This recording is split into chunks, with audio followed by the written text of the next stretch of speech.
விமான நிலையம் வந்து இப்போ நிறுத்தி வைக்கப்பட்டிருக்குது அப்படின்னு வரும்பொழுது என்ன உங்க லாட்டரி கடைக்காரு மருமகனுக்கு புதிய விமான நிலையம் உருவாக்க போறீங்கன்னு வம்பு அங்கிட்டு தானே வருது. எந்த லாட்டரி மருமகனுக்காக புது விமான நிலையத்தை நீங்கள் கொண்டு போவீர்கள் என்று நான் கேட்க முடியுமா? ஆனால் இப்பொழுது நடக்குது என்பது மிக பெரும் வியப்பாக இருக்கிறது. ஆளுங்கட்சியாக இருந்தாலும் சரிதான், எதிர்கட்சியாக இருந்தாலும் சரிதான், எந்த நோக்கத்திற்காக ஒரு கேள்வி கேட்கப்படுகிறதோ அந்த கேள்வியை தாண்டி மீது எல்லாத்துக்கும் பதில் சொல்றாங்க. ஆளுங்கட்சியும் சொல்றா, எதிர்கட்சியும் சொல்லுதான். நேற்று வந்து நமது அமைச்சர் வன்னியரசு அவர்கள் அந்த மாணவர் பிரச்சனைகளை பற்றிலாம் அவர் பேசுகிறார். அதுல ஏதோ ஒரு பிரச்சனை இருக்குது, அது குறிப்பாக யூகே செல்கின்ற மாணவர்களுக்கெல்லாம் அப்படின்ற மாதிரி ஒரு சிக்கல் இருக்கு.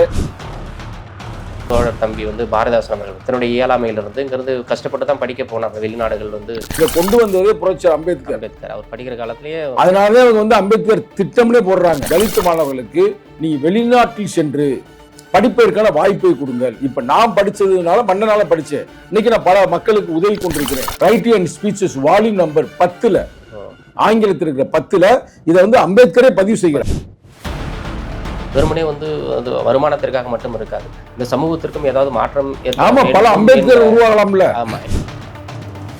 ஆனா உங்களுடைய மாநாடு, நம்முடைய மாநாடு, நம்முடைய மாநாட்டில் இருந்த இளைஞர்கள்லாம் ரொம்ப நெருக்கடியில கொடுத்தாங்க, ரொம்ப தலைவருடைய பேச்செல்லாம் கேட்கல அப்படின்ற மேல ஒரு செய்தியில் வருது. உண்மையாலுமே ஜென்சிக்கிச்சு வந்தவர்கள் எல்லாம் கொள்கை புரிதலோடு வந்தவர்கள். வெறுமனே வந்து சினிமா மாயில் வந்தவர்கள் அல்ல, வெறுமனே வந்து சோறுக்காகவும் நூறுக்காகவும் வீருக்காகவும் வந்த கூட்டம் யாருமே இல்லை. 15 கிலோமீட்டர் 25 கிலோமீட்டர் தாண்டி வந்து வாகனங்கள் சுற்றி நின்று கொண்டு இளைஞர்கள் எல்லாம் வந்து 5 கிலோமீட்டர் 10 கிலோமீட்டர் நடந்து தான் வந்துட்டு இருக்காங்க. அந்த இளைஞர் கூட்டம் எதுவுமே ஸ்டேஜை அடைய முடியல, அந்த அளவுக்கான நெருக்கடி. வெளியில 3 மடங்கு 4 மடங்கு கூட்டம் இருக்கிறது. எப்படி மாநாட்டு உள்ளார அந்த அலை அடித்ததோ அந்த பைபாஸ் சாலை முழுக்க அதே அலை தான்.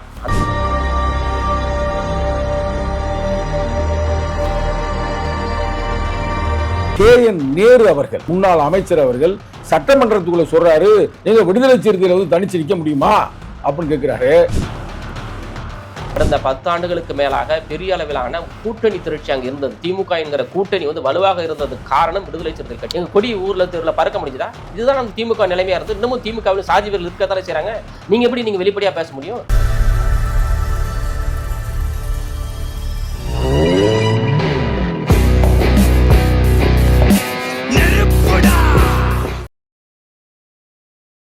வணக்கம். இன்று நாம் சந்திக்க இருக்கின்ற சிறப்பு விருந்தினர் அன்பு தம்பி தயா நெப்போலியன் அவர்கள், விடுதலை சிறுத்தை கட்சியுடைய முற்போக்கு மாணவர் கழகத்துடைய பொறுப்பாளராக இருக்கின்ற தயா நெப்போலியன் அவர்களை வரவேற்கிறோம். வணக்கம். என்ன தம்பி, நல்லா இருக்கிறீங்களா? நல்லா இருக்கு. நீண்ட இடைவேளைக்கு பிறகு நம்ம சந்தித்து பேசுகிறோம். நம்ம கேமரா இல்லாமல் பலதை பேசியிருக்கிறேன். முதல் முறையாக வந்து கேமராவுக்கு முன்னாடி பேசுகிறோம் என்று எண்ணுகிறேன். முதல்ல வந்து நேரடியாக கொஸ்டினுக்கு என்ன வரேன்னா, இப்போ இந்த சட்டமன்றம் நடந்து கொண்டிருக்கு பார்த்தீங்களா, இதை வந்து நீங்கள் ஒரு மாணவனுடைய பொறுப்பாளர் என்ற முறையில் இதை நீங்கள் எப்படி பார்க்குறீங்க? இல்லை, தமிழகத்தினுடைய சட்டமன்றத்திற்குன்னு ஒரு பாரம்பரிய மரபு இருக்கிறது. மரபை மீறி வந்து ஆளுங்கட்சியாக இருந்தாலும் சரி தான், எதிர்கட்சியாக இருந்தாலும் சரி தான், மரபை மீறி அவர்கள் வந்து அங்கே வந்து செயல்படக்கூடாது. இதுதான் வந்து கண்ணியமாக இருக்கும்.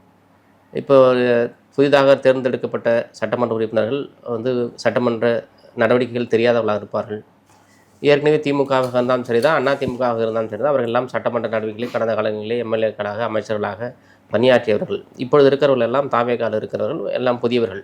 அவர்களுக்கு ஓரளவு தான் வந்து சட்டமன்ற நடவடிக்கைகள் அந்த அவை குறிப்பில் என்ன இருக்கிறதோ சபாநாயகர் மூலமாக இனிமேல் தான் ஒவ்வொரு பதில் கேள்விகளுக்கான ஒரு விடை தெரியும். ஆனால் இப்பொழுது நடக்குது என்பது மிக பெரும் வியப்பாக இருக்கிறது. ஆளுங்கட்சியாக இருந்தாலும் சரி தான், எதிர்கட்சியாக இருந்தாலும் சரி தான், எந்த நோக்கத்திற்காக ஒரு கேள்வி கேட்கப்படுகிறதோ அந்த கேள்வியை தாண்டி மீது எல்லாத்துக்கும் பதில் சொல்கிறாங்க. ஆளுங்கட்சியும் சொல்லுதான், எதிர்கட்சியும் சொல்லுதான். அது வந்து விவாதம் நடக்கிற. நம்ம அதை எப்படி பார்க்குறோம்னா, இப்போ நானும் பார்த்தேன், ஆளுங்கட்சி வந்து இப்போ புதியதாக தேர்ந்தெடுக்கப்பட்டவர்கள் புதியவர்கள், அவங்களுக்கு ஒரு எக்ஸ்பீரியன்ஸ் கூட குறைவாக கூட இருக்கலாம். ஆனால் அவங்க வந்து ஒரு மக்கள் நலன் சார்ந்து ஏதாவது கேள்வி வைத்தா திமுக வம்பிழுக்கிற மாதிரி தெரியுது. இல்லை, வம்பிழுப்பதே வந்து பார்த்தா இப்போ வந்து இன்னைக்கு காலையில் கூட யதார்த்தமாக ஒரு கேள்வி வைக்கிறாங்க, விமான நிலையம் வந்து இப்போ நிறுத்தி வைக்கப்பட்டிருக்குது அப்படின்னு வரும்பொழுது என்ன உங்க லாட்டரி கடைக்காரு மருமகனுக்கு புதிய விமான நிலையம் உருவாக்க போறீங்கன்னு வம்பு அங்கிட்டு தானே வருது. அந்த மாதிரி வந்து நக்கலும் கேலியும். ஏன் நான் கேட்குறேன், ஏன் அவங்கள்ட்ட நான் கேட்குறேன்னா, மெயினாக இவருடைய பழைய வரலாறுகளை பூரா எடுத்து பார்த்தீங்கன்னா, ஜெயலலிதா அம்மையாரை வந்து துகில் உரிந்தவர்கள் இந்த திராவிட முன்னேற்ற கழகத்தை சார்ந்தவர்கள் தான். அதே நேரத்தில் வந்து இனி அடிச்சுப்பான்னு சட்டையை திறந்து காட்டி வந்தவர் நம்ம முதல்வர் ஸ்டாலின் அவர்கள் தான். இன்னமும் பார்த்தீங்கன்னா இதுக்கு முன்னாடி டாக்டர் கலைஞர் கருணாநிதி அவர்கள் சில கொச்சையான வார்த்தையெல்லாம் பேசியிருக்காருன்னு சொல்றாங்க. ஏதோ பாவாடையை திறந்து பாருங்களா அடுக்குமொழி வார்த்தைகள் அது மாதிரிலாம் பேசியிருக்காங்க பழைய சொல்றாங்க. நம்ம பார்த்தது இல்லை, கேட்டதில்லை. சில முன்னோர்கள் சொல்லி நம்ம கேள்விப்பட்டிருக்கிறோம். அப்ப இவர்கள் தான் திட்டமிட்டு இப்படி பரப்புகிறார்கள் அப்படின்னு இப்ப வந்து லைவ்ல வேற போடுறாங்களா, எங்களை காட்டுங்க நாங்க ரீல் எங்களுக்கு தெரியணும் அப்படின்றதுக்காக இவங்க ஏட்டி பூட்டியா செய்யறாங்கன்னு வச்சுங்களேன். ஒருவேளை இவங்களே தூண்டி விடுறாங்கன்னு தெரியல. இப்ப விஜய் வந்து படத்துலவே ஹீரோனா இப்ப இதுலயும் அவர் ஹீரோ ஆகிடுறாரு, இவங்க எதிர்கட்சியுமே ஆகி போயிடுறாங்க. இன்னைக்கு உதயநிதி ஸ்டாலின் கூட வந்த மாதிரி தெரியல, என்னன்னு தெரியலையே, வந்திருக்காரு அன்னைக்கு இல்ல வரல. அவர் வேற ரொம்ப வெக்கப்படுறாராம், என்ன எதுக்கு தேவையில்லாம கொண்டு போய் உள்ள மாட்டி விடுறீங்க அப்படின்ற மாதிரி. இது ரொம்ப சோக கதையாக இருக்கிறது. இதை வந்து குறிப்பாக வந்து ஒரே ஒரு கருத்து நான் உங்கள்கிட்ட கேட்குறேன். நீங்கள் வந்து ஒரு மாணவருக்கு முக்கியமான ஒரு ரெஸ்பான்சிபிள் இருக்கிறீங்க, அது நான் உங்கள்கிட்ட கேட்டுதே ஆகணும். நேற்று வந்து நமது அமைச்சர் வன்னியரசு அவர்கள் அந்த மாணவர் பிரச்சனைகளை பற்றிலாம் அவர் பேசுகிறார். சரிங்களா, ஏறக்குறைய 362 மாணவர்களுக்கு வெளிநாடு செல்வதற்கான அந்த வாய்ப்புகள்லாம் உருவாக்கி தந்திருக்கிறார். அவர் கஷ்டப்பட்டு அதை ரெடி பண்ணியிருக்காரு. ஏன்னா முதல்வர் சந்தித்திருக்கிறார், நிதி அமைச்சர் சந்தித்திருக்கிறார். ஏறக்குறைய டபுள் மடங்கு இப்போ கொடுக்குறாங்க. போன காலத்தில் 150 170 கொடுத்ததை இன்னைக்கு 362 கொடுக்குறாங்க. அதில் ஏதோ ஒரு பிரச்சனை இருக்குது, அது குறிப்பாக யூகே செல்கின்ற மாணவர்களுக்கெல்லாம் அப்படின்ற மாதிரி ஒரு சிக்கல் இருக்கு. அது எப்படி அதற்கான முயற்சி நீங்கள் பண்ணிக்கிறீங்களா? ஏன்னா மாணவர் அன்னைக்கு அந்த ரெஸ்பான்சிபிள் இருக்குல்ல. இல்லை அதுதான் கடந்த ஆட்சி காலத்தில் இந்த மாதிரி நெருக்கடிகள் இல்லை. வந்து அவர்கள் வந்து சரியான முறையில் பயன்படுத்தப்பட்டார்கள், மாணவர்களும் போயிட்டு வந்தாங்க. இப்போ இருக்கிற நெருக்கடினா இப்போ இந்த வருஷம் தான் வந்து இந்த யூகே கவர்மெண்ட் வந்து புதுசாக ஒரு நோட்டீஸ் விட்டுருக்காங்க. மாநில அரசினுடைய வந்து நிதி வருவாயிலிருந்து நாங்கள் வந்து அதை எடுத்துக்க மாட்டோம், அது மத்திய அரசினுடைய வந்து புரோட்டோகால் மூலமாக அந்த பணம் எங்களுக்கு நேரடியாக வந்து சேரணுங்கிற ஒரு புதிய ஒரு வழிகாட்டுதலை சொல்லியிருக்காங்க. இப்போ இதையும் வந்து நம்முடைய அமைச்சர் தான் வந்து முதல்வர் நாலேஜை கொண்டு போயிட்டு மத்திய அரசினுடைய நாலேஜும் கொண்டு போயிருக்காங்க. இது வந்து நேரடியாக மாணவர்கள் நிறைய பாதிக்கப்படுறாங்க. குறிப்பாக வந்து விளிம்புநிலை மக்களாக இருக்கிற முதல் தலைமுறை மாணவர் தான் இன்றைக்கி உயர்கல்வி படிப்பதற்காக வெளிநாடு போகிறாங்க. அவர்களுக்கு வந்து இதெல்லாம் தடையாக இருந்துச்சுன்னா அவர்கள் வந்து அவங்களுடைய வந்து அந்த வெளிநாடு கனவு வந்து வேணா போயிடும், அவர்களுக்கான ஒரு ஐயம் ஏற்படும். அதெல்லாம் நீங்கள் வந்து கலையணும்னு சொல்லி நம்முடைய அமைச்சர்கள் மிகப்பெரியான ஒரு வேலை திட்டங்கள் செய்துட்டு இருக்கிறார். அப்படி தான் வந்து ஒரு தோழர் தம்பி வந்து பாரதாசன் அவர்கள் வந்து தன்னுடைய இயலாமையிலிருந்து இங்கேருந்து கஷ்டப்பட்டு தான் படிக்க போனாங்க. வெளிநாடுகள் வந்து ஒரு ஆசை தானே, எல்லாமே வெளிநாடு போய் வேலை செய்கிறதுங்கிறது ஒரு எண்ணம், வெளிநாட்டில் போய் படிக்கணுங்கிறத ஒரு எண்ணமாக தானே. அதை நீ வெறும் ஆசைன்ற வார்த்தையை நீங்கள் சொல்லக்கூடாது. இந்த நேரத்தில் வந்து நான் உங்கள் கருத்தை மறுக்கிறேன். இதுக்கு வந்து சில வரலாறு தெரியணும். நம்ம அமைச்சர் கூட நேற்று பேசும் பொழுது நம்ம அமைச்சர் தான், பட் அதை நம்ம சரி பண்ண வேண்டிய நம்ம பொறுப்பு இருக்குது. அவர் என்ன சொல்கிறாருன்னா, ஏதோ ஜெயலலிதா அம்மா காலத்திலேருந்து அது வந்ததுமே சொல்கிறாரு. நான் வந்து வரலாறோட ரெக்கார்டோடு சொல்கிறேன். நான் உங்கள்கிட்ட கேட்டனால நீங்களும் தெரிந்து கொண்டால் அது சிறப்பாக இருக்கும். நிச்சயமாக உலக மக்களுக்கு தெரியும். இதை கொண்டு வந்ததே புரட்சியாளர் அம்பேத்கர். அவர் படிக்கிற காலத்திலேயே அதனாலே அவங்க வந்து அம்பேத்கர் திட்டம்னே போடுறாங்க. அந்த ஒரு ரெக்கார்டு சொல்றேன். ஏன்னா நான் கூட சொன்னா கூட முன்ன ஒரு தவறாகிவிடும். இது என்ன காலத்துன்னா அவர் அமைச்சராக இருக்காரு பார்த்தீங்களா. எப்ப அம்பேத்கர் வந்து லா அமைச்சர் இல்ல, வெள்ளக்காரர் காலத்தில் அமைச்சர் இருந்தா பார்த்தீங்களா. அந்த காலகட்டத்திலேயே இந்த சிஸ்டத்தை கொண்டு வர்றாரு. நாம் படிப்பதற்காக மன்னன் உதவி செய்தார்கள், 2 மன்னர் உதவி செய்தார்கள். அதுல நான் வந்து படிச்சு நான் முன்னேறிட்டேன். அது மாதிரி எல்லா மாணவர்களும் கிடைக்குமா அப்படின்னு ஒரு கேள்விக்குறி இருக்கும் பொழுது அவர் வந்து அவ்வளவு பாருங்களேன். உண்மையிலே நம்மளால் அந்த காலத்தில் நம்ம வந்து சுதந்திர இந்தியாவில் 80 ஆண்டுகளை வாழ்ந்து கொண்டு இருந்தாலும் கூட அந்த கருத்தை மட்டும் நீங்களும் ரொம்ப இது பண்ணுவீங்க. ஏன்னா உங்கள்கிட்ட வச்சு நம்ம அதை பேசினோம்னா அது இளைஞர்கள்ட்ட நல்லா போகும்ன்றதுக்காக அதை நான் அந்த கருத்தை நான் பதிவு பண்ண விரும்புகிறேன். அது 1942 வருஷத்தோடு இருக்குது. 1942 லார்டு லின்சிகோ உடன் உரையாடல் பண்றாரு. அவர் தான் அப்போ வந்து வைஸ்ராயுடைய நிர்வாக குழுவில் வந்து அவர் தலைவராக இருக்கிறாரு. அதில் அம்பேத்கர் உறுப்பினராக இருக்கிறார். உறுப்பினராக இருக்கும்போது அவர் என்ன சொல்றாருன்னா, நான் எங்கள் மாணவர்களுக்கு, தலித் மாணவர்களுக்கு நீ வெளிநாட்டில் சென்று படிப்பதற்கான வாய்ப்பை கொடுங்கள். இப்போ நான் படித்ததுனால மன்னனால படித்தேன், இன்னைக்கு நான் பல மக்களுக்கு உதவி கொண்டிருக்கிறேன். அது பல அம்பேத்கர் உருவாக வேண்டும் என்று அந்த காலத்திலேயே 3 லட்சம் அதை கொடுத்து மாணவர்களை அவர் அனுப்பி வைக்கிறார் வெளிநாட்டுக்கு. இந்த இது பூரா எந்த உங்களுக்கு இருக்குன்னா, இந்த இதை பற்றிய டீட்டெயிலாம் எங்கே இருக்குன்னா, ஏன்னா நம்ம அதை டீட்டெயிலோட சொல்லணும்ல. 1942 சரிங்களா. அதுக்கு அடுத்தபடியாக 1956 இறப்பதற்கு முன்னாடியே இதை பற்றி வந்து அவர் பதிவு செய்கிறார். எந்த இதான் முக்கியமான இதுதான் எழுதுறேன். Writing and speeches volume number 10 ஆங்கிலத்தில் இருக்கிற 10 இதை வந்து அம்பேத்கரே பதிவு செய்கிறார். அதே முக்கியம். ரெக்கார்டோட சொல்றதுக்கு இப்ப யாரும் நினைக்க வேணாம் இது என்னமோ ஸ்டாலின் கொண்டு வந்தது இல்ல வந்து இவங்க கொண்டு வந்தது அப்படிலாம் இல்லை. இவங்க கொண்டு வந்ததை பார்த்துட்டு தான் திருப்பி வந்து சென்ட்ரல் கவர்மெண்ட்ல அவங்க வந்து இந்தியா முழுக்க இருக்கின்ற மாணவர்களுக்கான அதை அறிவிக்கிறாங்க. அதே மாதிரி நம்ம தமிழ்நாட்டில இருந்தே அந்த சிஸ்டம் சென்று கொண்டு இருக்கிறது. அப்ப இது ஒரு அம்பேத்கருடைய கனவு திட்டம். இந்த திட்டத்தில் போற இந்த இளைஞர்களுக்கு நல்ல ஒரு சிறப்பா வந்து பயனடைய வேண்டும். அதை நிச்சயம் நீங்களும் வலியுறுத்துவீங்க, தலைவர்கிட்டையும் வலியுறுத்தி நம்ம அமைச்சர்கிட்டையும் வலியுறுத்தி அந்த 300 மாணவர்களுக்கான பிரச்சனைகளை நிச்சயமாக சீக்கிரம் வந்து அது தீர்க்கப்படும். ஏன்னு சொன்னா வந்து அரசுனுடைய மெத்தன போக்கு இருக்காதுன்னு நினைக்கிறோம். ஏன்னு சொன்னா வந்து மாணவர்களுடைய வாழ்வாதார பிரச்சனை, மாணவருடைய உயர்கல்வி பிரச்சனை, அடுத்த தலைமுறைக்கான பிரச்சனை தான் அது. அதனால வந்து அரசும் வந்து ஓரளவு இந்த பிரச்சனைகளை உள்ளார ஆராய்ந்து மாணவர்களுடைய வந்து சின்ன சின்ன தவறுகள் இருந்தாலும் தவறுகள் எல்லாம் சரி செய்து தான் பண்ணுறாங்க. எல்லாமே வந்து 100% எந்த மாணவனும் இருக்க முடியாது. அவர்கள் வந்து எந்த நோக்கத்திற்காக வெளிநாடு சென்று படிக்க வேண்டும் என்று ஆசைப்பட்டார்களோ வெறுமனே வந்து அது வருமானத்திற்காக மட்டும் இருக்காது. இந்த சமூகத்திற்கும் ஏதாவது மாற்றம் பல அம்பேத்கர் உருவாகலாம்ல. ஒரே ஒரு அம்பேத்கர் படிச்சனால இந்திய அரசியலமைப்பு சட்டத்தை எழுதுறாங்க. வெள்ளக்காரன்ட்ட போய் கேட்டுக்கிறாங்க, எங்களுக்கு அரசியலமைப்பு சட்டத்தை எழுதி கொடுங்க. அந்த பழைய கதை உடனே அவங்க என்ன சொல்லியிருக்காரு அம்பேத்கர், சார் அந்த வெள்ளக்காரன் என்ன சொல்லியிருக்கிறியா, உங்க நாட்டிலே போய் இருக்காங்க, போய் கேளுங்க அப்படிங்க. அப்பதான் வர்றாங்க, காந்திட்ட கேட்குறாங்க, அவரும் பாரத்ல ஜவஹர்லால் நேரு வர்றாங்க. அப்ப அவங்க 2 பேருக்கும் வெள்ளக்காரர் சொன்னதாக அம்பேத்கர்ட்ட போகன்னு இருக்கிறாங்க. அப்ப அவர் உயர்கல்வி போய் படிச்சனால வந்த வரலாறு மாற்றம் இன்னைக்கு நிகழ்ந்திருக்கு. அப்ப அதே மாதிரி ஒவ்வொருவனும் ஒரு புரட்சியாளர் அம்பேத்கருடைய கனவோட தான் வந்து வெளிநாடு சென்று படிக்க போறதுக்கான சூழல் இன்னைக்கு இருக்கிறது. அப்ப அதெல்லாம் உள்வாங்கி தான் இன்னைக்கு அரசுகள் வந்து இன்னைக்கு வந்து கையாண்டு இருக்கிறத நம்ம பார்க்குறோம். நம்ம குறிப்பாக நம்முடைய வந்து சமூக நீதித்துறை அமைச்சர் வந்து பெரிய இன்வால்மெண்ட்டோட இந்த செயல் திட்டங்கள்லாம் இறங்கியிருக்கிறாங்க. வந்து சில விஷயங்களில் வந்து தவறுகளாக நடந்தாலும் தவறை திருத்தி கொண்டு உடனடியாக அதற்கான அடுத்த கட்ட வேலை திட்டங்களுக்காக தான் நம்முடைய அமைச்சர் சென்றிருக்கிறார். இது வந்து தமிழ்நாடு அரசு மட்டும் எடுக்கின்ற முடிவல்ல, ஒரு இந்திய அரசும் சேர்ந்து எடுத்துக்க வேண்டிய முடிவு. அப்படிங்கிறப்ப ஒவ்வொன்றையும் பார்த்து நடைமுறைப்படுத்தும். குறைந்தபட்சம் வந்து இந்த வருடம் 362 படிக்கிற மாணவர்கள் அடுத்த ஆண்டு அதைவிட அதிகப்படியான மாணவர்கள் படிக்கக்கூடிய அளவுக்கான வந்து நிதியையும் நம்முடைய அமைச்சர்கள் வந்து உருவாக்கி தருவார். அந்த மாணவர்களை இன்னைக்கு இந்த காலகட்டத்தில் இருக்கிற இந்த சிக்கல்கள்லாம் இல்லாமல் வருங்காலங்களில் எந்த சிக்கலும் இல்லாமல் மாணவர்கள் வெளிநாடு சென்று படிப்பதற்கான அனைத்து ஒரு சட்டத்திட்டங்களையும் நம்முடைய அமைச்சர் மூலமாக தமிழ்நாடு நிறைவேறும் என்று நம்புகிறோம். இந்த தருணத்தில் வந்து நான் உங்களுடைய பதிவுல நிறைய பேஸ்புக்லாம் பார்க்குறேன், நிறைய கருத்துக்கள்லாம் எழுதுறீங்களே, பல கருத்துக்கள் எழுதுறீங்களே, எப்படி இது வந்து கருத்துக்கள் மக்களோட நம்ம இருக்கிறோம், குறிப்பா தலைவரோட இருக்கிறோம். தலைவரோட பக்கத்தில் இருக்கிறனால அந்த பாதிப்பான்னு தெரியல. இந்த நேரத்தில் உங்களை நான் பாராட்டுறேன். உண்மையிலேயே நீங்க வந்து சில கருத்துக்கள்லாம் எழுதுறீங்க, நல்ல ஒரு இளைஞர்களுக்கு தேவையான கருத்துக்கள்லாம் நீங்க பதிவு செய்யறீங்க.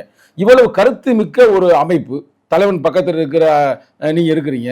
ஆனா உங்களுடைய மாநாடு, நம்மளுடைய மாநாடு தான், நம்முடைய மாநாட்டில் இருந்த இளைஞர்கள்லாம் ரொம்ப நெருக்கடியில கொடுத்தாங்க, ரொம்ப தலைவருடைய பேச்செல்லாம் கேட்கல அப்படின்ற மாதிரிலாம் ஒரு செய்தியில் வருது.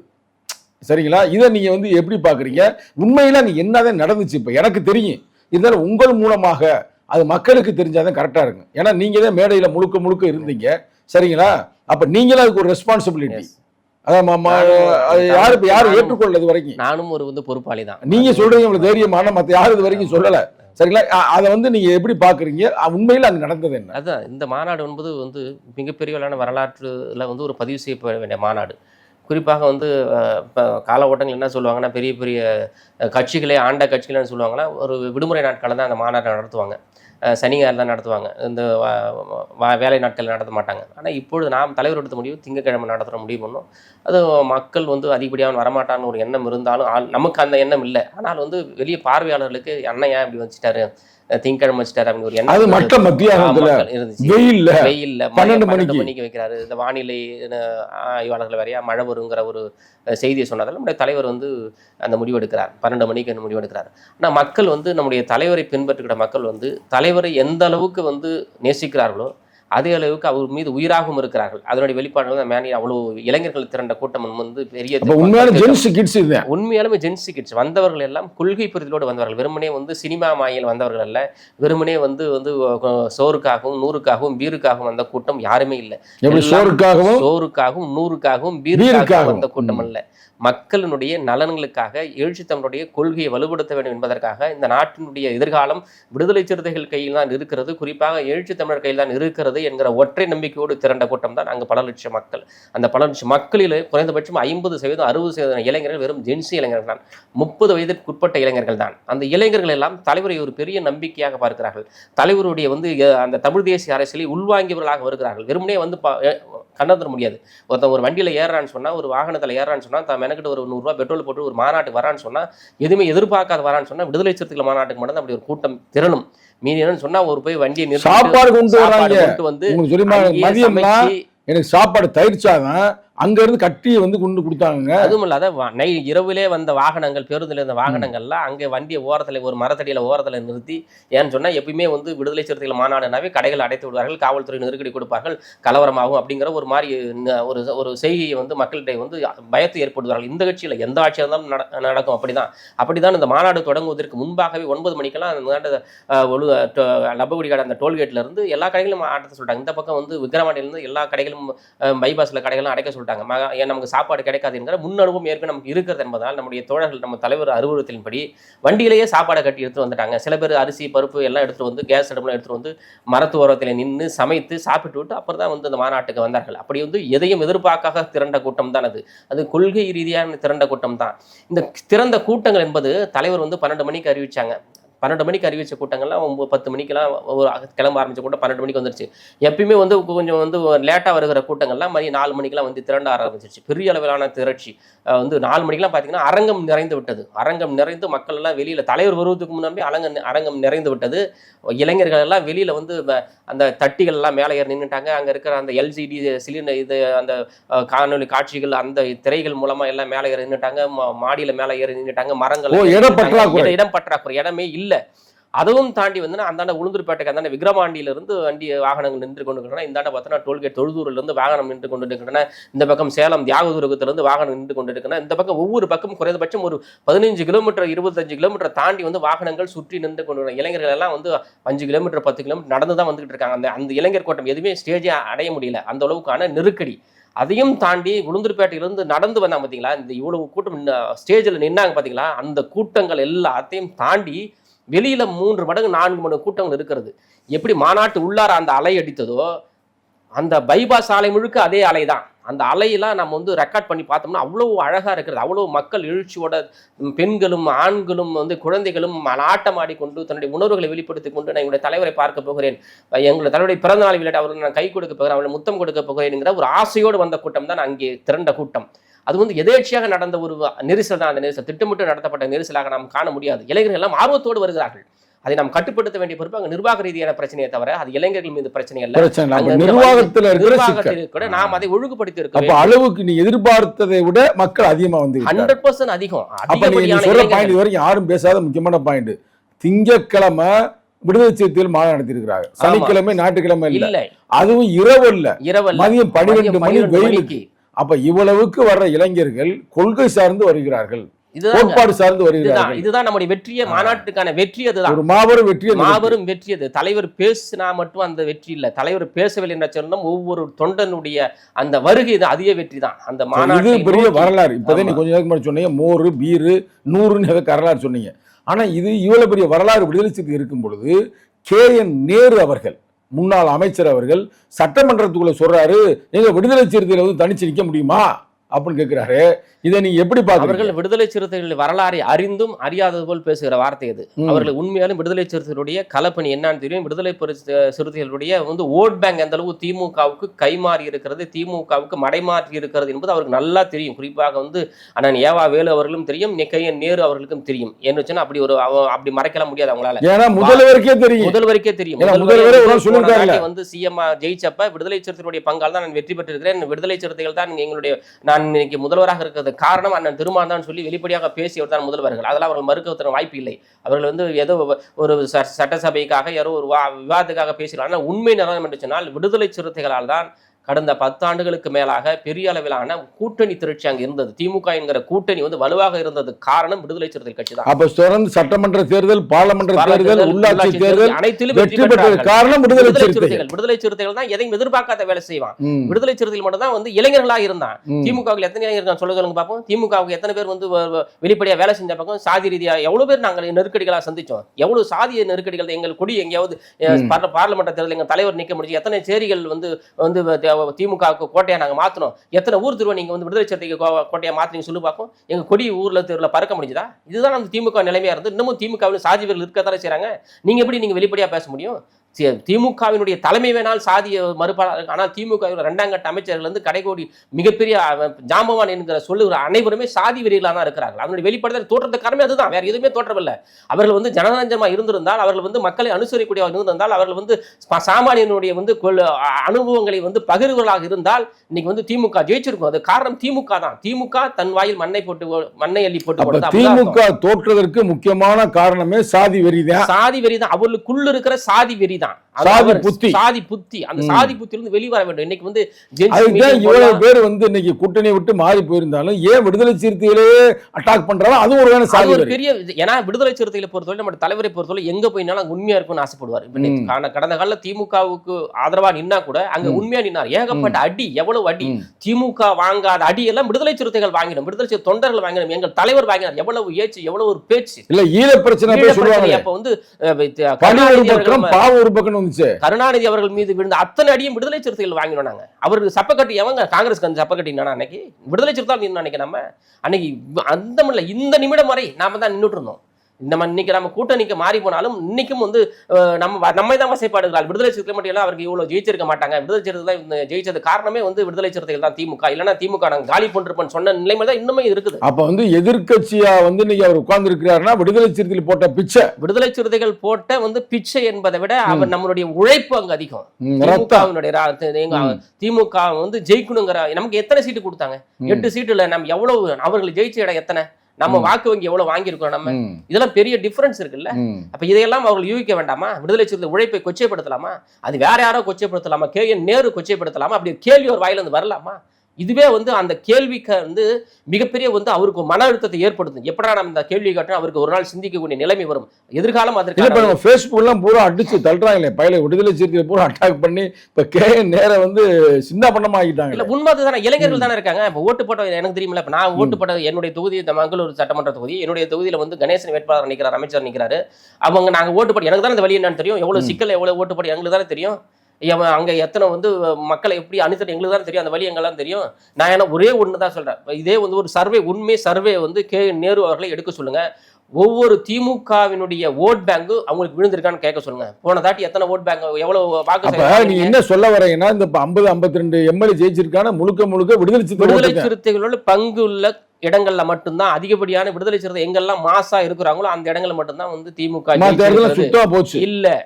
இதுதான் உண்மை நிலவரம். விடுதலை சிறுத்தைகளை அவர்கள் சரியாக அங்கீகரித்திருந்தால், விடுதலை சிறுத்தைகள் வந்து அவர்கள் மீது கடந்த காலங்களில் அவர் சொன்ன நீ சொன்ன 2 பாயிண்ட் முக்கியமா இருக்கு. அதாவது ஒண்ணு சாதி புத்தின்னு சொன்னீங்கல்ல, அதே நேரத்துல தேர்தல் நெருங்குறப்ப சம்பந்தமே இல்லாம அண்ணன் விஜயகாந்தோடைய கட்சியை கூட்டி வந்து அவங்களுக்கு 10 சீட்டு கொடுத்தாங்க. ஆமா, இதெல்லாம் வெறுப்பு ஏற்படுத்த தொண்டர்களுக்கு ஏற்பட்ட வெறுப்பு. அது மட்டும் அல்லாமல் தலைவர் காட்டுமன்னார் நிக்கிறோம்னார் எலெக்ஷன்ல, அதை அவர் தடுத்தார்கள். இந்த மாதிரியான சின்ன சின்ன நெருடுகள் தான் அந்த திமுக எதிராக விடுதலை சிறுத்தைகள் கொண்டு போய் நிறுத்தியது.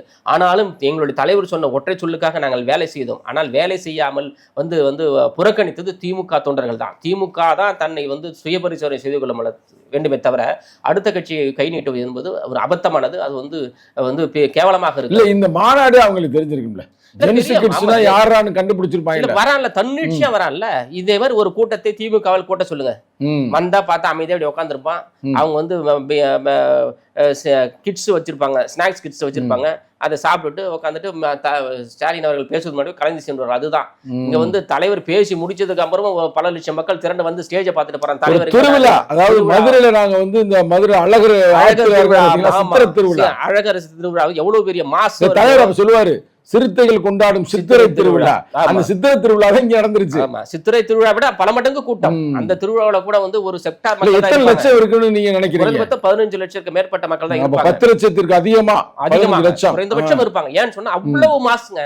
அது எப்படி நம்ம கணக்கிடணும்னு தெரியல. உண்மையாலுமே கணக்கிட்டோம் என்று சொன்னால் குறைந்தபட்சம் 15 லட்சத்துக்கு மேல் தான் இருப்பார்கள் என்று சொன்னா அந்த அளவு மாசு, அந்த அளவு மக்கள் நடக்கிறாங்க. குறைந்தபட்சம் ஒரு 15 கிலோமீட்டர் மக்கள் நடந்து வராங்க பாருங்க. ஸ்டேஜுக்கும் அந்த மக்கள் நடந்து வர இடத்துக்கும் 15 கிலோமீட்டர். ஒருவேளை மாநாட்டு புரட்சி என்று சொல்லலாம். சரிங்களா? அதே மாதிரி ஒரு புரட்சி தமிழகத்தில் இதுவரை நடக்கவே இல்லை. குறிப்பா இந்திய தேசத்திலே உணர்வுபூர்வமான ஒரு மாநாடு நடந்ததாக வரலாறே இல்லை. வெறுமனே அதுதான் உணர்வுபூர்வமா. ஏன்னு சொல்றேன்னு சொன்னா இவர் ரசிகர்களுக்காக வந்த கூட்டம் அல்ல, இவர் நடிச்சிட்டாரு, நடிகர் பார்க்கறதுக்கு வந்த கூட்டம் அல்ல. இந்த சமூகத்துக்காக உழைத்த ஒரு தலைவன், இந்த தலைவனை பெருமைப்படுத்த வேண்டும் என்கிற நம்பிக்கையில் வந்த கூட்டம் தான் அவ்வளவு கூட்டமும். ஒரு கூட்டம் கூட அவரை ஊதாசனப்படுத்தின கூட்டம் அல்ல, அவரை உயிராக நினைத்த கூட்டம், அவரை தன்னுடைய உள்ள கிடக்கையில் அவருடைய கொள்கைகளை இந்த மக்களிடம் கொண்டு செல்ல வேண்டும் என்கிற அடிப்படையில் வந்த கூட்டமே தவிர வெறுமனே பார்வைக்காக கூட வரல, ஸ்டேஜை பார்க்கணும், தலைவரை பார்க்கணுங்க வரல. தலைவருடைய கொள்கை புரிதல் உள்வாங்கியவனால் மட்டும் அந்த மாநாட்டிலே கலந்துக்க முடியும். தலைவருடைய எண்ணங்களை, தலைவருடைய எதிர்கால அரசியல் திட்டங்களை யாரெல்லாம் புரிந்து கொண்டார்களோ, யாரெல்லாம் உள்வாங்கி கொண்டார்களோ அவர்கள் எல்லாம் அங்கே களத்தில் இருந்தார்கள். இந்த மாநாடு என்பது 10 லட்சம் மக்கள் மட்டுமல்ல, 15 லட்சம் மக்களையும் அல்ல, பல கோடி மக்களை சென்றடைந்திருக்கிறது மாநாட்டினுடைய வெற்றி. வந்தவன் 15 லட்சம் பேர், ஆனா பார்த்தவன், அதை ரசிச்சவன், அது வெளியிலிருந்து கொண்டாடிய மக்கள் இருக்கிறான் பார்த்தீங்களா, சாதி கடந்து, மதத்தை கடந்து, இனத்தை கடந்து அவனும் வரவேற்றான். சில ஒரு ஐயங்கார், ஏன்னா இவ்வளவு பெரிய திரட்சி இருக்கு உங்க தலைவருக்கு, நாங்க எதிர்பார்க்கவே இல்லை, இவ்வளவு இளைஞர்கள் கொண்டாட்டம் பண்றாங்க, வேற எந்த கட்சியும் இல்லைங்க. நானும் இந்த அவருக்கு வயசு 95 வயசு இருக்குன்னு நினைக்கிறேன், அவ்வளவு சொல்ற டிவியை பார்த்துட்டு அந்த சொல்றாரு, அவர் ஒரு பெரியவர், அவர் பிராமணர் சொல்றாரு, பிராமணர் சொல்றாப்ல, மிகப்பெரிய எழுச்சிங்க. அப்ப அண்ணா காலத்துக்கு அழகு மிகப்பெரிய அளவான மக்கள் எழுச்சி இன்னைக்கு தாங்க பாக்குறோம். மொழிப்போர்ல ஒரு மிகப்பெரிய புரட்சி நடந்துச்சு, மக்கள் எழுச்சி. திமுக கூட்டத்தை விட்டு வந்தோம்னா அவன் பரப்பு ரொம்ப ஹேப்பியா இல்ல, உண்மை அதுவா கூட இருக்கலாம், சொல்ல முடியாது. ஒரு வெறுப்புல இருந்தவங்க நீ சொல்ற கருத்து பிரகாரம் இது வரைக்கும் எத்தனையோ மாநாடு நடத்திருக்கிறான், கல்வி உரிமை மாநாடு நடத்திருக்கிறான், தமிழர் இறையாண்மை மாநாடு நடத்திருக்கிறான், கருத்துரிமை மாநாடு நடத்திருக்கிறான், கல்விக்காக நடத்திருக்கிறான், மகளிருக்காக நடத்திருக்கான், ஜனநாயகத்திற்காக நடத்திருக்கிறான், எல்லா அரசியல் சட்டத்திற்கான எல்லா மாநாட்டு கூட்டத்தை விட இது அதிகமாக இருக்குன்னா நம்ம பயல இந்த திமுக சனியை தொலைச்சிராப்புன்னு வந்தனால அதிகமா. உண்மை உண்மை உண்மை அதுதான் உண்மை, வேற ஒண்ணுமே இல்ல. நம்மளுடைய உள்ள கிடைக்க அந்த கோபத்திலே அவர் பேசியிருக்காரு. அதுதான் இது அது இந்த பேச்சு என்பது மீண்டும் ஆனா நீ ஒரு கருத்தை தெளிவா பதிவு பண்றீங்க. இது சினிமா நடிகருக்காக பார்க்க வேண்டிய கூட்டம் அல்ல, இது கொள்கை கோட்பாடோடு களமாடிய கூட்டம். அதுதான் இல்ல பாயிண்டே, அதுதான். இதுல என்ன, ஒரு சினிமா நடிகருக்கு வரலாம் கூட்டம், நாளைக்கு ஒரு நடிகை வந்தா கூட வரலாம். ஏன் இவருக்கு வரலையா? வடிவேலுக்கு காமெடி வரலையா? ஒரு யூடியூப் சேனல், ஒரு ரசிகர் சேனல் அதெல்லாம் வரும். ஆனா கொள்கை சார்ந்த ஒரு மக்கள் திரட்சி புரட்சி அம்பேத்கருக்கு வந்ததை போலவே இன்னைக்கு எழுச்சி தமிழருக்கு வந்திருக்குது. உண்மை. அதுல மாநாடு கருத்தியல் மாநாடு, என்னன்னா தமிழ் தேசிய எழுச்சி மாநாடு. தமிழ் தேசியம்னா என்னன்றது அவர் பிரகடனப்படுத்தி இருக்கிறார், மிகப்பெரிய பிரகடனப்படுத்திருக்காரு.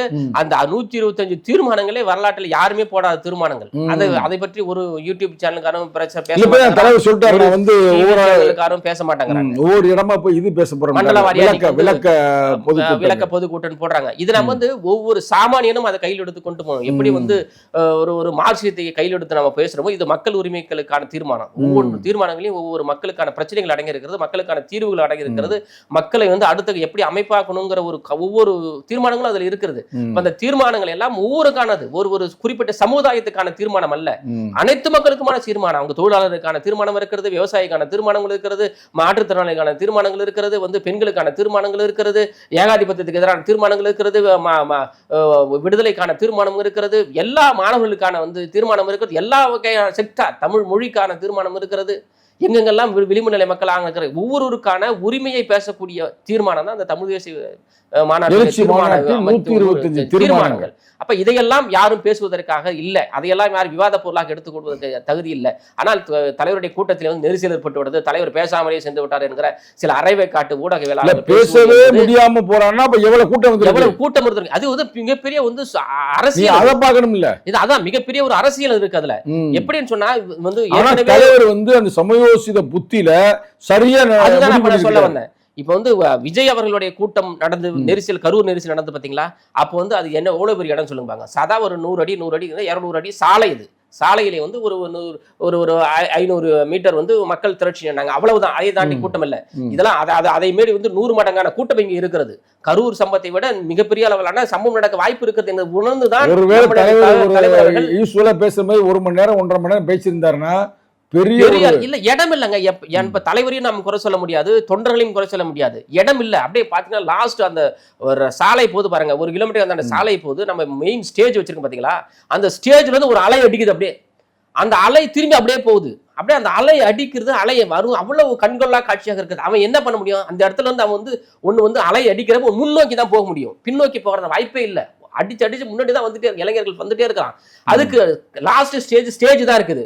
அடுத்த ஸ்டேஜ்ல தான் அவன் ஏறணும். ஸ்டேஜ்ல ஏறிட்டானுங்க. அதுக்கப்புறம் இடம் இல்ல, அது கரை இருந்து ஸ்டேஜா தான் இருக்கிறப்ப அந்த ஸ்டேஜை தாண்டி அவர்கள் போகிற பொழுது கூட்டம் நெரிசல் அதிகமாகிறது. அதுவும் தலைவரை பிறந்த நாள் பார்த்து விட வேண்டும் என்கிற ஒரு ஆசை தான், ஒரு பெரிய ஒரு நம்பிக்கை தான். அவர் முகத்தில் போய் காண வேண்டும், அவருடைய கண்களை பார்க்க வேண்டும் என்கிற ஒரு ஆசையில் இளைஞர்கள் திரண்ட கூட்டம், கை கொடுக்கணும், முத்தம் கொடுக்கணுங்கிற திரண்ட கூட்டம் அது. அவர் ஒரு பெரிய எழுச்சியோடு திரண்ட கூட்டம் அது. அந்த கூட்டத்தை நம்மால் ஒழுங்குபடுத்த முடியவில்லை என்பது ஒரே குற்றமே தவிர அந்த மீதி அனைத்தும் சரியானதுதான். அந்த கூட்டம் மாநாடு பெரிய அளவிலான மாபெரும் வெற்றியை தந்திருக்கிறது.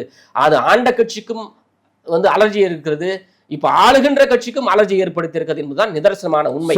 சிறப்பான ஒரு நீங்க பதிவு பண்ணீங்க. இந்த நேரத்தில் இறுதியா நான் உங்கள்கிட்ட ஒரு கேள்வி கேட்கிறேன். என்ன கேள்வினா, இந்த மாநாட்டை கொச்சைப்படுத்துவதை போல இந்த சாட்டையும் சவுக்கும் பேசுகிறார்களே, இது என்ன காரணம்? அதை நீ எப்படி பாக்குறீங்க? அவர்களெல்லாம் குறைந்தபட்சம் நாகரிகம் மற்றவர்கள் தான் சொல்லணும். நம்ம குறைந்தபட்சம் அரசியல் எப்படி பேசணுங்கிற இது இருக்கு. ஒரு விளிம்புநிலை சமூகத்திலிருந்து ஒரு தலைவன் பிறந்திருக்கிறார். அந்த தலைவனுக்கு எந்த பின்புலம் இல்லை தெரியும். சாட்டைக்கு தெரியும். சாட்டைக்கு கூட என்ன ஒரு பின்புலம் இருக்கலாம். ஆனால் எங்களுடைய தலைவருக்கு எந்த பின்புலம் இல்லை. மக்கள் மட்டும் தான் பின்புலம். எவனும் கொடுத்து உதவி செய்ய ஆள் இல்லை. இந்த சமூகத்தினுடைய பிரச்சனைகள் மட்டும் தான் நாங்கள் பேசி இன்னைக்கு வளர்ந்துருக்கிறோம். எவனுடைய யாருடைய பேசுறாங்கன்னா கூட அது திமுகவுடைய எலும்பு துண்டுக்கா பேசுறான்றது கன்ஃபார்ம் ஆயிருச்சு. அவர் அவருடைய மருமகன்றதை காசு பணம்லாம் வாங்கிட்டு இருக்காருன்றது நமக்கே தெரியும், ரெக்கார்டு தெரியும். சவுக்கு ஏன் பேசுறாப்புல? ரெண்டு பேருமே ஒரு ஊருக்கு ஒரு மட்டை தானே, அப்புறம் என்ன சொல்ல முடியும்? நம்ம இவரும் அதே ஆள் தான். சவுக்கு என்பது தன்னுடைய நிலைப்பாடு என்பது ஒவ்வொரு நிலைப்பாடா மாறிக்கிட்டே இருக்குது. ஒரு குறிப்பிட்ட நிலைப்பாடு இல்ல. நான் சொன்னா அதுதான் அவருடைய விலை. அது விலை போகிறவர்கள் பேசுகிற பேச்சு. அது நம்ம பெரிதுபடுத்த வேண்டிய அவசியம் இல்லை. ஆனால் அதை பேசுவதற்கான தகுதியற்றவர்கள், எங்களை பற்றி பேசுவதற்கு, எங்களை தலைவரை பற்றி பேசுவதற்கு எந்த தகுதியும் இல்லாதவர்கள் தான் சவுக்கும் சாட்டையும் அவர்கள். என்ன சொன்னா, எங்களுடைய உழைப்பு என்பது வேறு, எங்களுடைய தலைவருடைய தியாகம் என்பது வேறு. எங்கள் தலைவரை போல் ஒரே ஒரு தலைவன் தியாகம் செய்து அந்த மக்களுக்காக இருந்தான்னு சொல்லுங்க, அவங்களை பேச சொல்லுங்க. நீ என்ன தியாகம் செஞ்சிருக்க? இந்த சமூகத்தை தியாகம் செஞ்சிருக்கிறியா? இந்த சமூகத்தை பத்தி ஏதாவது தெரியுமா உனக்கு? வெறுமனே ஊடக பிரியத்துல தன்னுடைய ரேட்டிங்காக, தன்னுடைய ரீல்ஸுக்காக பேசுகிற நீயும் இந்த மக்களுக்காக உண்மையாலுமே உழைத்து தன்னுடைய ரத்தத்தை சிந்திக்கூடிய எங்கள் தலைவரை பற்றி கேவலப்படுத்துவதற்கு, பேசுவதற்கு என்ன அருகதை இருக்கிறது உனக்கு? சொல்லுங்க பாப்போம். குறைந்தபட்சம் அவனா மனிதனாக மதிக்க கூடாது. அவனை சாட்டை என்பவன் மனித பிறவி அல்ல, தியாகத்தை மதிக்க தெரியணுங்க. என்ன போய் 1000 முரண் இருக்கு, என்னுடைய தனிப்பட்ட முரண் 1000 முரண் இருக்கட்டும். இவ்வளவு பெரிய மக்கள் திரட்சியோடு திரண்டு இருக்கிறான ஒரு தலைவனை நம்பி வந்திருக்கிறாங்களே, அந்த தலைவனுடைய தியாகத்தை உனக்கு போற்ற உனக்கு துணிச்சல் இருக்கிறதா? நீ உண்மையாலுமே நீ விமர்சனம் செய், உன வேணான்னு சொல்ல. நீ உனக்கு எல்லா தொகுதியும் இருக்கு. விடுதலை சிறுத்தைகள் யார் வேணாலும் விமர்சனம் செய்யுங்க. விடுதலை சிறுத்தை எங்களுடைய தலைவர் எப்படி வேணாலும் கேள்வி கேளுங்க. ஆனால் அநாகரிகமாக கேள்வி கேட்காதீர்கள். மனித தன்மையோடு கேள்வி கேளுங்க தான் நம்ம சொல்றோம். நம்ம அலட்சியப்படுத்தாருன்னு தான் சொல்றோம். நம்ம எங்களை அவதூறு பாரப்பாருன்னு தான் சொல்றோம். எங்கள் தலைவரை அவதூறாக பேசாதீர்கள் தான் சொல்றோம். நம்ம உங்களுடைய எல்லா கேள்விக்கும் எங்களோட பதிலும் இருக்கிறது. தொடர்ந்து பேசினா என்ன பண்றது? அதற்கு பதில் நாம் கொடுக்க வேண்டிய பதில் கொடுத்தாகணும். அது ஒண்ணும் மாற்று கருத்தலாம் இல்ல. விடுதலை சிறுத்தைகளுக்கு தலைவர் விடுதலை சிறுத்தைகளுக்கு தலைவர் கட்டுப்பாடு வைத்திருக்கிறார். அந்த கட்டுப்பாட்டை உடைக்க வேண்டுமா உடைக்க கூடாது என்பது சவுக்கும் சாட்டையும் தான் முடிவு செய்யணும். அவங்க தான் முடிவு செய்யணும். இது எல்லாம் முடிவு பண்ணணும். இது எங்கள் தலைவரை எங்களை ஓரளவு தான் வாயை அடக்கி வைக்க முடியும். எங்கள் தலைவரை அளவுக்கு அதிகமாக சொல்றீங்க. நாம் எந்த ஆயுதத்தை எடுக்க வேண்டும் என்பது உண்மை அதுதானே. நீ பேசுவதெல்லாம் கேட்டுக்கொண்டே இருக்க முடியாதுல்ல. பேசுவது வியாபாரத்துக்காக பேசுகிறேன். நாங்க பேசுவது எங்களுடைய உழைப்புக்காகவும், எங்களுடைய விடுதலைக்காகவும், எங்களுடைய தியாகத்துக்காகவும் நாங்க பேசிட்டு சேர்த்துதான் பேசுறோம். நாங்க ரொம்ப சிறப்பு. குறுகிய நேரத்துல அருமையான கருத்துக்களை பதிவு பண்ணிருக்கிறீங்க. உங்களுக்கு நன்றி.